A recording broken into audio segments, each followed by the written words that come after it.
오늘 이 아침 우리에게 주신 말씀은 창세기 12장 4절에서 9절입니다. 이에 아브라함이 여호와의 말씀을 따라갔고 롯도 그와 함께 갔으며 아브라함이 하란을 떠날 때에 75세였더라. 사레와 조카 롯과 하란에서 모은 모든 소유와 얻은 사람들을 이끌고 가나안 땅으로 가려고 떠나서 마침내 가나안 땅에 들어갔더라. 아브라함이 그 땅을 지나 세겜 땅 모래 상수리 나무에 이르니 그때에 가나안 사람이 그 땅에 거주하였더라. 여호와께서 아브라함에게 나타나 이르시되 내가 이 땅을 내 자손에게 주리라 하신지라. 자기에게 나타나신 여호와께 그가 그곳에서 제단을 쌓고 다 같이요. 거기서 베델 동쪽 산으로 옮겨 장막을 치니 서쪽은 베델이요 동쪽은 아이라. 그가 그곳에서 여호와께 제단을 쌓고 여호와의 이름을 부르더라. 점점 남방으로 옮겨갔더라. 아멘. 자, 오늘 인사 나누죠. 좋은 아침입니다. 참 좋은 아침이네요. 이 아침 저 시간 하나님께 드리기 위해서 걸어가는 발걸음을 떼신 여러분, 또 가정에서 유튜브를 통해 함께 예배에 참여하고 있는 우리 교회 여러분 주의 이름으로 축복합니다. 특별히 창세기를 보시면 하나님께서 아브라함에게 8번 나타나시는 기록이 나와 있습니다. 하나님께서 아브라함을 처음으로 찾아오셔서 부르실 때는 어제 아침 본문이죠. 어느 날이었습니다. 하나님께서 아브라함에게 찾아오셔서 아브라함아 부르세요. 예, 하나님, 너는 너의 고향과 친척과 아버지의 집을 떠나 내가 네게 보여줄 땅으로 가라. 내가 너로 큰 민족을 이루고 내게 복을 주어 내 이름을 창대하게 하리니 너는 복이 될지라. 너를 축복하는 자에게는 내가 복을 내리고 너를 저주하는 자에게는 내가 저주하리니 땅의 모든 족속이 너로 말미암아 복을 얻을 것이라. 첫 번째 찾아오셔서 만나셔서 하시는 말씀은 너를 복의 근원으로 삼을 거야. 너의 자손이 많아지게 할 거야. 지금 얘도 못 낳거든요. 이미 생리가 끊겼고 태음은 이미 다친 지 오래입니다. 인간적인 방법은 아예 불가능합니다. 말도 안 되는 말씀을 하시는 거죠. 그런데 여러분, 우리가 믿음이라는 게 뭐죠? 목사님을 통해서 말씀을 이렇게 들을 때, 선포되어진 하나님의 말씀을 들을 때 말이에요. 저도 어린 시절부터 가만히 돌아보면 그 어렸을 때 선포되어지는 말씀이 확 믿어질 때가 있더라고요. 믿어져요. 나이가 들어서 이성적인 생각과 논리를 가지고 있을 때는 아무리 설명을 하는데 안 믿어져요. 제 지금도 기억이 나는 게 수많은 교수님들이 계셨는데 어떤 교수님은 어쩜 이렇게 어려운 성경을, 어려운 부분을, 대목을 그렇게 쉽게 설명을 해 주시느냐. 그래서 교수를 하시나 봐요. 그런 분들이 교수를 하셔야 되거든요. 그런데 똑같은 말씀인데 우리가 보기에는 그렇게 어렵지 않게 보이는 본문이거든요. 그런데 꼬여가지고서 너무 어렵게 말씀해 주시니까 그 교수님 수업 시간 들어가면 일단 이게 이해가 안 돼요. 갑자기 이해가 안 되고 저분은 왜 교수님을 하시는지 지금도 이해가 안 돼요. 그런데 그분들 성품들은 선하고 좋으신데 이상하게 그 과목을 공부하려고 그러면 짐이 돼요. 뭔가가 이해가 안 되고 더 어렵게 설명하는 것 같고 그러잖아요. 근데 믿음이 그러는 겁니다. 여러분, 딱딱한 콩이 창고에 넣어놓으면 절대 터지는 법은 없어요. 몇 년 놔둬도 그대로거든요. 근데 어느 순간 습도가 맞아가고 햇빛이 어떻게든지 좀 쬐이고 바람이 적당하게, 바람이 곡식을 익게 한다는 건 아시죠? 몰라요? 바람이 곡식을 익게 해요. 그러니까 바람이 얼마나 중요한지 몰라요. 영적인 원리도 똑같습니다. 성령의 바람, 은혜의 바람이 우리의 심령에 불어올 때 우리가 훈훈해지잖아요. 성령 충만함, 그 행복함이 있거든요. 이 성령의 바람, 은혜의 바람이 우리의 가슴에 불어오면 아무것도 문제가 안 되거든요. 어느 순간에 보면 믿어져요.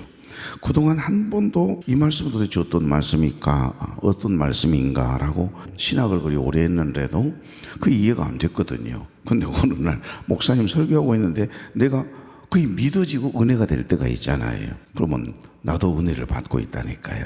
그 믿음이라고 하는 것은 어떤 영적인 환경이 딱 맞아 떨어지면 이게 딱딱한 그 콩에서 톡 하고 싹이 나고 꽃이 피고 열매가 맺는 것처럼 우리의 영혼도 그렇습니다. 그렇게 안 믿어지던 것이 어느 순간에 보면 톡 하고 터지는 것처럼 믿어질 때가 있거든요. 나는 여기 창세기 12장을 보면 하나님께서 아브라함을 찾아오셔서 그냥 다짜고짜 내가 너를 복의 근원으로 삼을 거다. 지금 애를 못 낳아가지고 속상해 죽겠는데 불임 부부잖아요. 그런데 이상하게 큰 민족을 이루게 하겠다 말이 전혀 안 되는 이야기를 하시거든요.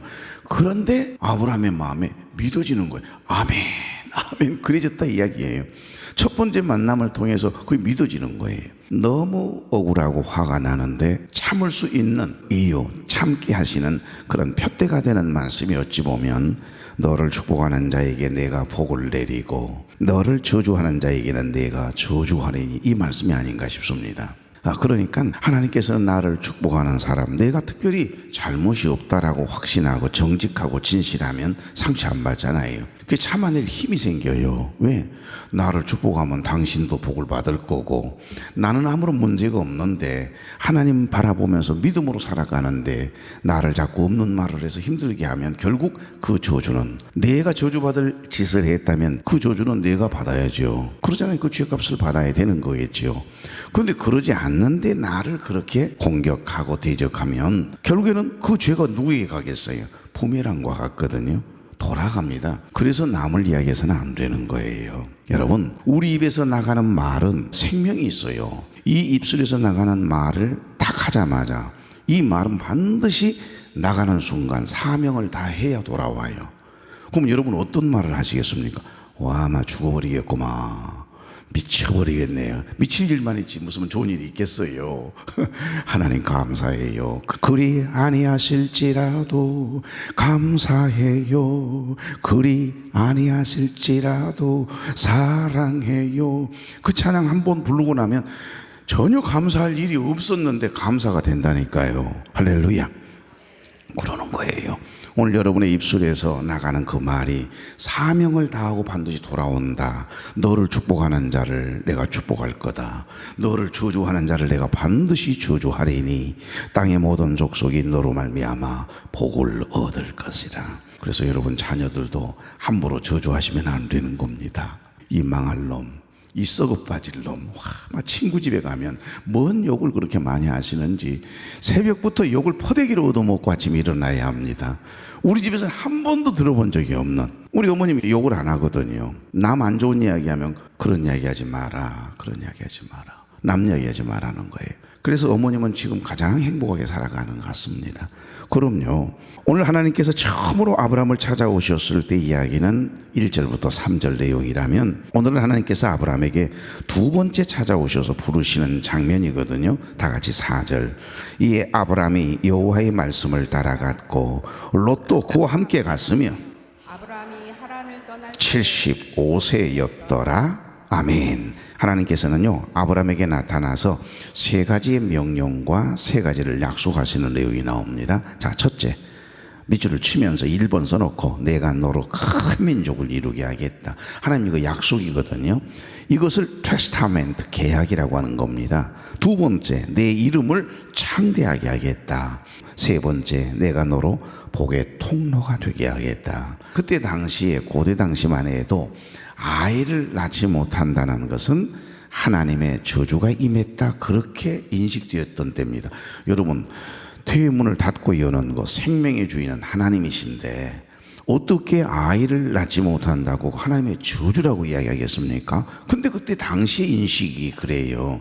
그런데 여러분, 하나님께서는 이 아브라함을 내가 너로 복의 통로가 되게 하겠다. 이건 굉장한 약속이죠. 자, 그 복은 자손들에게 흘러가게 하겠다는 거예요. 이 말은 씨를 주시겠다라고 하는 이야기입니다. 태문을 열어서 자녀를 생산하도록 은혜 주시겠다라고 하는 약속이거든요. 지금 아브라함에게는 자손이 없었습니다.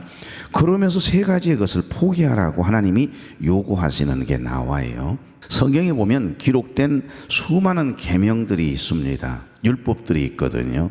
토라, 율법서라 그러죠. 창세기, 출애굽기, 민수기, 신명기, 펜타튜코스, 5권의 책, 모세가 쓴 5권의 책을 모세오경이라고 이야기하기도 하고 토라, 율법서라는 겁니다. 그래서 또 듣고 또 듣도록 그 말씀을 계속 반복해서 들려주는 겁니다. 하나님의 말씀 어제 들었다고 오늘 또 들어야죠. 여러분, 어제 말씀 읽었는데 오늘 또 읽으면 또 다른 은혜가 있어요. 그래서 창세기부터 이 신명기서는 계속 반복해서 아이들에게, 자녀들에게 글을 읽기 시작한 순간부터 계속 읽어주는 거예요. 아버지는 늘 자녀들에게 이 토라서 율법서를 읽어주었거든요. 그런데 이 율법서 안에는 613개 조항에 하라라고 하는 계명이 있고 하지 말라라고 하는 계명이 있거든요. 365개, 248개. 248개 조항은요, 우리 뼈마디가 248개로 되어 있다라고 믿었던 때니까 하라, 명령이죠. 하지 말라, 이것도 명령입니다. 절대법인 거죠. 이거 지키면 복이 될 거고, 이 계명을 지키지 않으면 너희들 저주를 받게 된다. 삶이 곤고해질 거야, 이 말이거든요. 그런데 그 율법서 안에는 절대법도 있지만은 조건법이 있습니다. 하나님은요, 이 조건법은 좀 느슨하게 이렇게 너가 하면, 이 말씀을 지켜 행하면 내가 너를 이렇게 축복할 거야. 그러니까 오늘 두 번째 만나서 아브라함에게 주신 이 명령, 이 약속과 또한 하나님께서 요구하시는 것은 조건법과 같은 겁니다. 율법이라고 말할 수 없지만은 하나님이 아브라함을 만나서 1대1 이렇게 직접적으로 약속해 주시고 세 가지의 것을 포기하라고 말씀하시거든요. 내가 이 복을 받으려면 세 가지를 포기해라. 첫째 뭐죠? 너는 너의 고향을, 아버지의 집을 떠나라. 그러니까 하나님께서 지시한 땅으로 가라는 겁니다. 여러분, 히브리서 기자는 히브리서 11장 8절에 보면 이런 말씀을 하세요. 믿음으로 아브라함은 부르심을 받았을 때에 순종하여 장래 유업으로 받을 땅에 나아갈새 갈 바를 알지 못하고 나아갔으며. 아브라함은 여호와의 말씀을 따라간 거예요. 믿음으로 간 겁니다. 한 번도 하란 땅에 가본 적이 없었던가 봐요. 정황상 보면 그래요. 가나안 땅에 한 번도 가본 적이 없었던가 봐요. 갈대아 우르는 여러분, 요단강 건너편 동쪽입니다. 그 고대 문명의 발상지, 메소포타미아의 문명의 발상지였던 갈대아 우르가 고향이잖아요. 티그리스 유프라데스 강이 쫙 바로 난 그 바로 삼각지대거든요. 그러니까 이 갈대아 우르에서 하란까지 가라고 하는데 그곳이 어떤 곳인지 알려준 적이 없고 내가 경험한 적이 없어요. 그런데 가라고 하니까 가는 겁니다. 800km입니다. 하란까지 800km. 거기에서 멈췄습니까? 하나님께서 아브라함에게는 또 가라고 말씀하세요. 아니, 북쪽으로 올라가서 하란 땅에 도달했는데 그 하란 땅에서 아버지가 돌아가시거든요. 그리고 형님이었던 하란이 죽고 롯이라고 하는 조카 하나 남아가지고서 삼촌 나는 삼촌하고 살고 싶어요. 아이를 갖지 못한 이 불임 부부에게 이 조카가 하나 남았는데 이 조카 아들 삼으려고 하는 마음이 있었음을 성경도 이야기하지 않습니까? 그런데 하나님께서 이상해요. 하란 땅에 가서 보니까 너무 척박하거든요. 기근과 가뭄만 기다리고 있었지 좋은 것이 기다리고 있는 곳은 아니었거든요. 그런데 가라고 하니까 간 겁니다. 그런데 그곳이 다시 또 내려가라고 그러시네요. 그곳이 바로 가나안이라고 하는 땅입니다. 가나안 땅까지 내려가는 길이 또다시 800km입니다. 그러니까 엄밀히 따지면 1600km나 되는 길이 없는 때에 하나님이 가라고 하시니까 그렇게 간 거예요. 이것이 믿음이죠. 이것이 여호와의 말씀을 따라간 아브라함의 모습이고 아브라함의 믿음이 되는 겁니다. 그런데 여러분, 아브라함이 어렵게 가나안에 도착했더니 그곳 현실이 기가 막힌 기름진 땅이었어요. 그렇지 않았습니다. 기근이 기다리고 있었어요. 그래서 먹을 음식이, 곡식이 너무너무 부족한, 턱없이 부족한 상태. 여러분, 하나님께서 이렇게 하라고 마음을 감동을 주셔서 이렇게 했는데 가보니 그렇게 했는데 어려움이 기다리고 있었다. 오히려 하나님께서 형통케 하시고 막혀있는 것들이 풀리고 닫혀있는 문들이 열리고 그런 은혜가 있으면 여러분 뭐가 어렵겠어요. 어떤 말씀을 하든지 순종하기가 쉽겠지요. 그런데 막상 하란 땅에 갔어도 그렇고 결국에는 이 가나안 땅에 도착했는데 기근이 기다리고 있었거든요. 이제 말씀 계속 묵상하다 보면 얼마나 먹을 것이 없으면 식솔들과 본인들이 먹고 살아야 되니까 기름진 땅 애굽으로 여차하면 떠나려고 애굽의 경계선이 있는 곳까지 내려갔겠습니까? 오죽 했으면 하나님께서 애굽으로 내려가지 말라고 하시는데도 내려갈 정도니까요. 이런 상황들이 여러분에게 계속 만약에 닥쳐온다면 아브라함처럼 순종할 자신이 있겠습니까? 예배의 제단을, 기도의 제단을 여러분 쌓을 자신이 있습니까? 그곳에 갔더니 기근이 기다리고 있었고 어려운 환경이었는데 아브라함이 하는 행동을 봐봐요. 제단을 쌓아요. 그리고 하나님의 이름을 높이거든요. 그 힘들고 어려운 상황인데, 도저히 감사할 수 없는 상황인데, 그래도 하나님 앞에 제단을 먼저 쌓고 장막을 짓거든요. 그리고 여호와의 이름을 부릅니다. 이것이 중요해요. 제단을 쌓고 여호와의 이름을 높인다, 찬양한다. 이것이 우리의 삶 아닌가요? 오늘 이 아침 분명히 오늘 이 하루 크고 작은 어려움의 문제들, 내가 이 문제를 어떻게 해결할 거라고 하는 무거운 짐을 안고 이 아침 첫 시간 이 발걸음을 떼서 예배의 자리, 기도의 자리로 오신 분도 있을 겁니다. 여러분은 지금 하나님께서 내게 주신 그 명령에 따라, 말씀을 따라 이곳까지 온 겁니다. 결국 하란 땅에 온 거죠. 결국 가나안 땅에 온 겁니다. 왔는데 기근입니다. 왔는데 먹을 것이 없어요. 마음은 무겁습니다. 그럴 때 제일 먼저 뭐 했다고요? 제단을 쌓는 거예요. 기도의 제단, 말씀의 제단, 예배의 제단을 쌓는 거, 그 일평생 동안 포기하지 말고 사수함에 있기를 바랍니다. 그러면 복의 근원으로, 축복의 통로로 아브라함처럼 써주시겠다라고 하는 약속의 말씀이 지금 아브라함에게 주신 약속이지만 저와 여러분에게도 동일하게 해당되는 축복의 약속이라는 겁니다. 그래서 로마서 4장 18절은 말씀이에요. 아브라함이 바랄 수 없는 중에 바라고 믿었으니 이는 내 후손이 이 같으리라 하신 말씀대로 많은 민족의 조상이 되게 하려 하심이라. 그냥 믿음의 조상 되는 게 아닙니다. 하나님께서 그 믿음을 주셨고 그런 마음, 순종할 마음을 주신 거예요. 아브라함도 특별함이 있었겠지만 아니요, 하나님께서 아브라함의 성품을, 아브라함의 믿음을 그렇게 주신 거예요. 성령이 아니시고서는 예수 그리스도를 주로 고백할 수 없잖아요. 내가 믿으려고 한다고 믿어지는 게 아닙니다. 내 안에, 여러분 안에 계신 성령님께서 이 하나님의 말씀이 읽고 있는데 믿어져요. 하나님의 말씀을 듣고 있는데 그 말씀이 믿어져요. 이건 성령이 하시는 일이에요. 내가 믿으려고 애를 쓴다고 믿어지는 게 아닙니다. 그러니까 모든 게 다 나의 노력이나 공로나 행위를 통해서 얻어지는 것이 아니라 하나님의 은혜임을 고백하게 되는 거죠. 그래서 이게 복음이라는 거예요. 이것이 선물이라는 겁니다. 믿어지고 기도의 제단, 예배의 제단 쌓는 일을 생명처럼 여기게 하시고 이 아침 단잠을 깨우게 하시는 거, 그거 여러분의 특별한 특심도 있고 믿음도 있지만, 의지적인 노력도 있지만은 첫 번째는 하나님의 은혜를 입고 있는 거예요. 카리스, 글레이스, 하나님의 은혜가 우리에게 임한 겁니다. 그것만 생각해도 감사할 일 아닌가요? 믿음으로 순종하는 아브라함을 하나님의 백성 2로 믿음의 조상 삼으시고 영적인 큰 거부가 되게 하시는 거죠. 이것이 참 믿음이고 순종인 것입니다. 지금 아브라함은 하나님의 명령에 따라서 하란까지 800km 올라가서 걸어갔는데 아들 이삭의 아내가 될 리브가의 집안만 남고, 형제 중에 말이에요. 그 집안만 하란 땅에 살고 큰형님 하란은 죽고, 두 번째 나홀의 가정은 뭘 해도 잘 돼. 뭘 해도 그냥 알을 그냥 쏙쏙 나가지고 8명의 자녀를 둘 정도로 말이에요. 하여간 그 집안은 계속 풀리는 집안이야, 하여간. 그러나 믿음이 없는 그 집안이 무슨 의미가 있겠어요. 그러나 그 중에 하나님께서 리브가라고 하는 참 예쁜 이 딸을 하나님께서 준비해 놓으셨다가 아브라함의 며느리 삼으려고 준비하시고 훈련시키시는 그 놀라운 하나님의 은혜가 있다니까요. 다시 하란 땅에서 이런 800km를 더 걸어서 가나안 땅으로 이동하는 겁니다.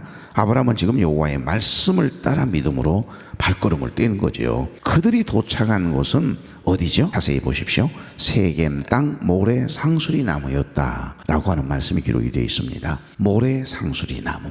여기 모래 상수리 나무는요, 그때 당시에 고대 이교도들이 신탁을 받을 때 사용했던 예언자의 나무로 불린 나무거든요. 그러니까 그곳은 가나안 땅에서 가장 아름답기로 유명한 곳입니다. 그리고 모래 상수리 나무는 당시 가나안 사람들이 자기네들이 섬기는 그 신의 지시를 받던 거룩한 곳으로, 영험한 곳으로 이렇게 여겨졌던 그런 곳이에요. 그런데 하나님께서 그곳으로 이렇게 인도하셨다 이 말이에요. 이곳에 도착하자마자 하나님께서 아브라함에게 다시 찾아오시거든요. 아브라함아, 아브라함아. 예, 하나님, 내가 이 땅을 내 자손에게 주리라 그러시는 거예요. 돌아보아도 뭐 특별하지도 않아요. 모래 상수리 나무가 있는 곳이니까 아름다운 곳이긴 해도 대단한 땅 같지는 않거든요. 그런데 동서남북을 다 둘러보게 하신 다음에 내가 이 땅을 내 자손에게 주리라. 그런데 여러분, 가나안 땅은 이미 가나안 사람들이 이미 점유하고 살고 있는 땅입니다. 그러나 이 땅은 이미 하나님께서 아브라함과 그의 후손들에게 주시려고 예비해 놓으시고 준비해 놓으신 약속의 땅이라는 것을 이 아브라함에게 말씀해 주시는 내용이 오늘 본문이에요. 여러분, 하나님의 말씀을 들으니 아브라함의 움직임이 굉장히 중요합니다. 자세히 보실래요? 창세기 12장 1절 2절에서 약속하셨던 그 땅이거든요. 내가 내게 보여줄 땅으로 가라. 바로 그 땅이 모래 상수리 나무가 있는 이 땅입니다. 가나안 땅을 이야기하는 거예요.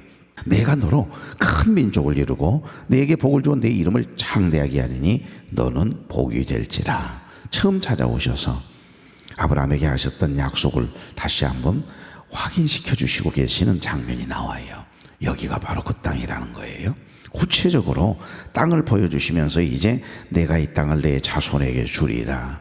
그래서 여러분, 아브라함의 후손인 이스라엘 백성들이 히브리 민족이 430년 동안 큰 민족을 이룰 때까지 어느 누구도 견제하지 못하도록, 공격에서 말살시키지 못하도록 노예라고 하는 처절한 경험을 하게 하시는 거예요. 지금 여러분의 삶이 혹시 어찌 보면 애굽 땅에 노예로 억울하게 팔려가가지고요, 지금 포로가 돼가 노예가 돼서 때리면 그냥 맞아야 되고 주면 먹고 안 주면 굶어야 되는 그런 포로의 삶을 살아가는 분들이 있을 수 있습니다. 그런데 여러분, 70명의 가족이 400년이 흐르는 동안에 200만 명이 넘는 큰 민족을 이루도록 역사하신 하나님.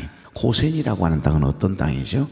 목초지가 기름진 땅이에요. 그러니까 목축업을 하기에 가장 좋은 땅입니다. 그 많은 땅들 중에 고센 땅의 노탄이요, 가나안 땅에 가장 가까운 곳, 물이 있고 기름진 땅, 목초지가 너무너무 좋아가지고서 목축업하기에 가장 좋은 땅. 여러분, 요셉이 총리 되시는 할 때 바로 임금이 애굽 백성들이 요셉 때문에 큰 은혜를 입었잖아요. 요셉을 통해서 큰 은혜를 입었던 바로가 하사한 땅이 고센 땅입니다. 그 고센 땅은 목축업하기에 가장 좋은 땅을 골랐는데 그 땅이 고센 땅이에요. 그때 당시 애굽 사람들은요, 지금도 비문을 통해서 고고학자들에 의해 확인된 것은 애굽 사람들이 가장 혐오스럽게 여기는, 가장 좋지 않게 여기는 직업이 뭔 직업인 줄 아세요? 짐승을 다루는 직업이에요. 그러니까 옛날에 우리가 백정시대가 있었잖아요. 그래서 짐승을 죽이는, 그리고 다루는 직업을 가진 사람을 인간 취급을 하지 않고 고기는 잘 드시면서 그렇게 소외시키고 아예 그냥 따돌렸던 것처럼, 그때 당시 애굽에 있는 모든 사람들은 짐승을 다루는 직업을 가진 백성들이나 사람들을 사람 취급을 하지 않았어요.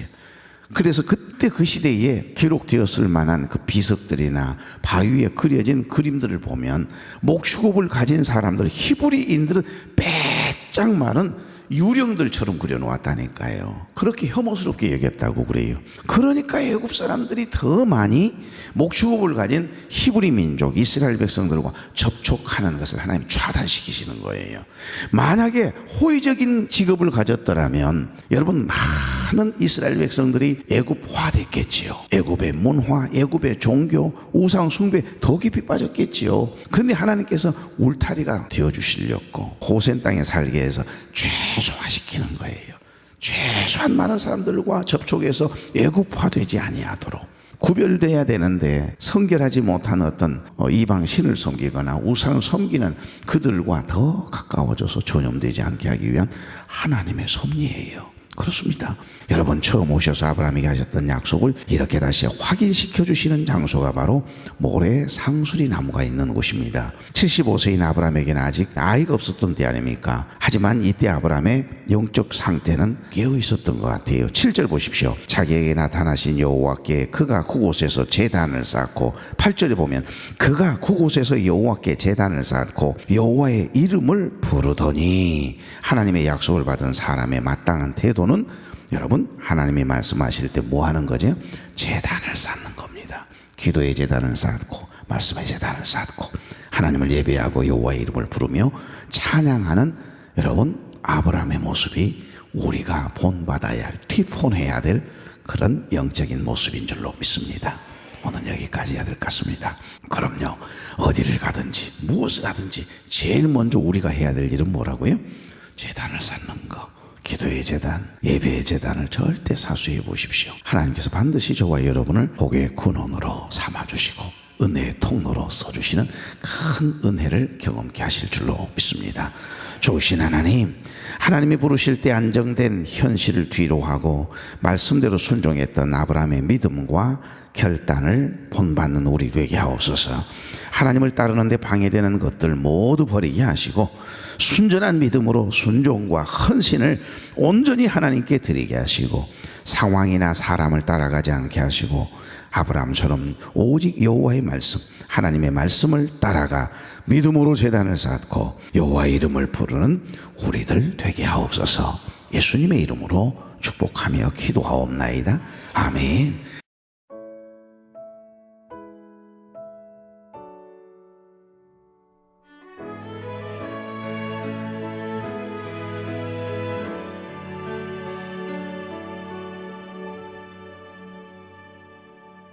내 마음의 주